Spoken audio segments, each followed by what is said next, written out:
السلام علیکم، یہ ہے TNN TV۔ Peshawar cricket club of the blind کی جانب سے خیبر زلمی T20 کرکٹ ٹورنامنٹ کا آغاز ہو گیا ہے، جس میں 4 ٹیمیں شرکت کر رہی ہیں۔ ٹورنامنٹ 6 اپریل تک جاری رہے گا۔ پشاور کے جم خانہ کرکٹ گراونڈ میں Khyber Zalmi blind 160 T20 cricket tournament کا آغاز ہو گیا ہے، جس میں پشاور، بہاول، آزاد کشمیر اور اٹک کی ٹیمیں شرکت کر رہی ہیں۔ ٹورنامنٹ میں 5 اپریل تک ہر دن 2 میچز کھیلے جائیں گے، جبکہ 6 اپریل کو فائنل کھیلا جائے گا۔ ٹورنامنٹ کا افتتاحی میچ اٹک اور بہاول کی ٹیموں کے مابین کھیلا گیا، جس میں بہاول نے ٹاس جیت کر اٹک کو پہلے بیٹنگ کی دعوت دی۔ اٹک کی ٹیم نے پہلے بیٹنگ کرتے ہوئے 12 اوورز میں 105 رنز بنائے۔ جواب میں بہاول کی ٹیم نے ہدف بآسانی 10 اوورز میں پورا کر لیا۔ ٹورنامنٹ کی ٹرافی اپنے نام کرنے کے لیے چاروں ٹیموں کے کھلاڑی بےتاب نظر آ رہے ہیں۔ اس موقع پر cricket club of the blind کے نمائندے کا کہنا ہے، ٹورنامنٹ شروع ہوا ہے، یہ انشاءاللہ جاری رہے گا 6 اپریل تک۔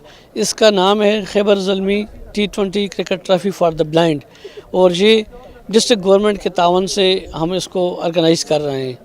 الحمدللہ پشاور میں کرکٹ کئی زیادہ ہوتی رہتی ہے، بلائنڈ کرکٹ خاص کر۔ اس کا مقصد یہی ہوتا ہے کہ نئے کھلاڑیوں کو مواقع ملیں اور ٹیلنٹ سامنے آئے۔ دیکھتے رہی مزید خبریں اور exclusive reports. Lotus Lake Towers, a groundbreaking endeavor by Lotus Properties.